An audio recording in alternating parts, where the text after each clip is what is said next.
শিল্পী, তুমি কখন এলে?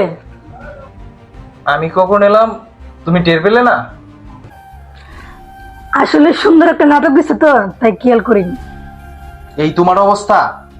আমি সারাদিন অফিস করি আর তুমি বাসায় বসে থেকে টিভি সিরিয়াল দেখো।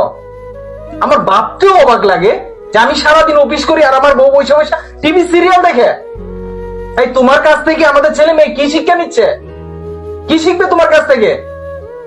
সিরিয়াল সিরিয়াল আমি দেখাচ্ছি তোমার আজকে। সিরিয়াল টিভিটা আজকে ভেঙে দাঁড়াও, শোনো, আমি আর কখনো টিভি সিরিয়াল দেখবো না। এবার মতো তুমি আমার মাফ করে দাও। এই তোমাদের মতন কিছু বউরা বাসায় বসে বসে টিভি সিরিয়াল দেখে দেখে কি শিখছো এখান থেকে? হ্যাঁ, কিভাবে শ্বশুর শাশুড়িকে ঘর থেকে বের করে দেওয়া যায়, আত্মীয় স্বজনের সাথে কিভাবে খারাপ ব্যবহার করা যায়, ওইটাই তো এখান থেকে শিক্ষা নিচ্ছ।